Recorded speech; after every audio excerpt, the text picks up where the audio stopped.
The following information is for women who are considering having an abortion and are between 12 to 24 weeks pregnant. We will be going through the following: different abortion procedures, care you can expect to receive, and possible complications. This information aims to help you and your healthcare team make the best decisions about your care. It may help you in deciding whether abortion is right for you. You should still seek advice from a doctor or nurse about your own situation. What is termination of pregnancy? Also known as abortion, this term refers to ending a pregnancy through prescribed medicines or surgery. Abortion is a safe procedure for which major complications are uncommon at any stage of pregnancy. The earlier in the pregnancy the woman has an abortion, the safer it is. The pregnant woman should ideally be offered a choice of different methods depending on how long she has been pregnant. In Singapore, the law allows a woman to obtain an abortion up to 24 weeks of pregnancy. Singapore's laws on abortion are encapsulated in the Termination of Pregnancy Act of 1974, which is as follows. This act states that every treatment for terminating pregnancy shall be carried out by an authorized medical practitioner in an approved institution. Termination of pregnancy can only be carried out for a citizen of Singapore or the wife of a citizen of Singapore, a holder or the wife of a holder of a work permit pass or employment pass, or a person who has been resident in Singapore for at least 4 months, unless it is immediately necessary to save the life of the pregnant woman. However, no treatment for terminating a pregnancy of more than 24 weeks can be carried out unless the treatment is immediately necessary to save the life or to prevent grave permanent injury to the physical or mental health of the pregnant woman. Pre-abortion counselling must be provided for a pregnant woman regardless of her marital status. The Act requires the pregnant woman to sign a declaration that she has been counselled, and there is a mandatory waiting period of 48 hours after the counselling before the procedure can be done. A decision on abortion is never easy. In order to solidify the pregnant party's decision, the healthcare team should make sure she has accurate information about the abortion procedure. The woman should be given information on the different methods of abortion that can be used at different stages of pregnancy and the possible complications associated with them. Extra support should also be offered, including counselling if needed, to help with the decision-making. She can also change her mind about having the abortion at any stage. If she decides not to have the abortion, she should still be offered information and support. The healthcare team should ensure that she can get help if she has additional needs, such as if the woman does not speak English. The woman also has the right to delay or cancel appointments. The pregnant woman should be offered a blood test to check her blood group and a blood test to make sure she's not anemic. Tests for genital infections, including chlamydia trachomatis or other sexually transmitted infections, and an ultrasound scan. Before an ultrasound is undertaken, she should be asked whether she wishes to see the image or not. She will have an opportunity to discuss with her healthcare team her plans for contraception or birth control methods after the abortion. What does an abortion involve? An abortion is a way of ending an unwanted pregnancy using either medicines or drugs, called a medical abortion, or using a surgical procedure, also known as surgical abortion. For abortions in the second trimester, surgery is now less commonly performed, hence it will not be discussed in this video. The woman will need to be admitted in hospital for termination using a medication called misoprostol. Misoprostol is a hormone that makes the uterus expel the pregnancy. This medication is to be inserted vaginally at 3-hourly intervals for 5 doses until the abortion occurs.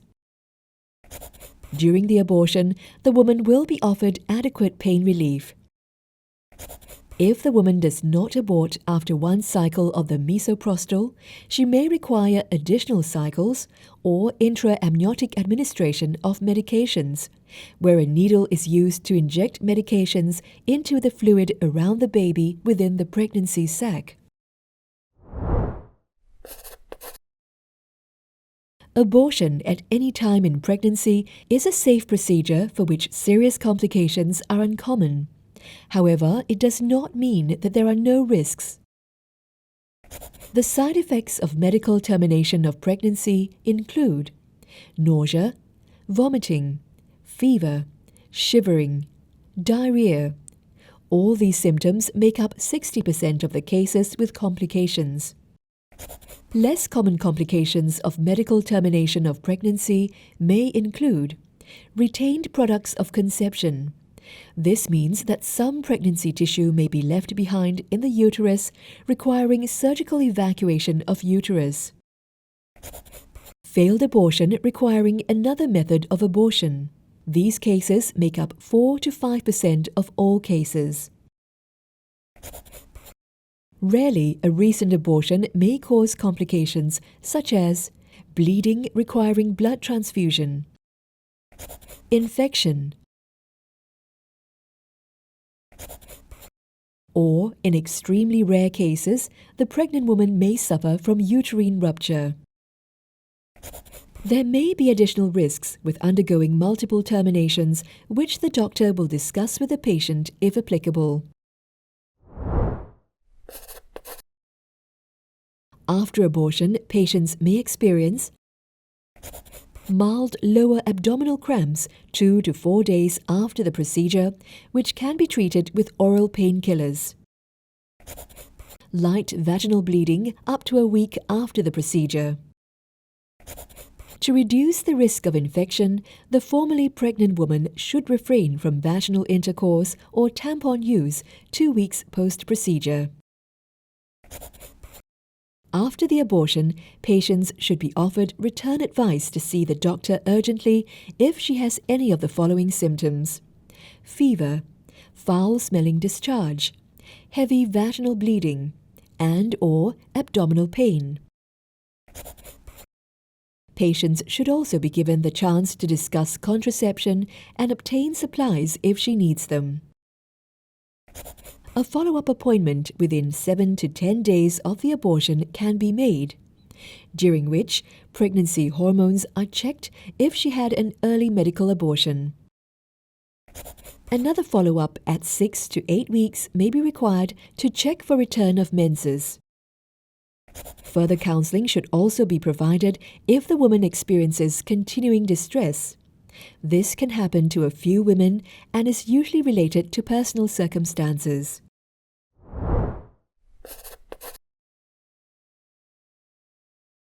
Can a doctor refuse to give the abortion? A doctor or nurse has the right to refuse to take part in abortion on the grounds of conscience, but he or she must refer the pregnant woman to another doctor or nurse who will help. Will anyone else be told about the abortion? The pregnant party has a right to confidentiality.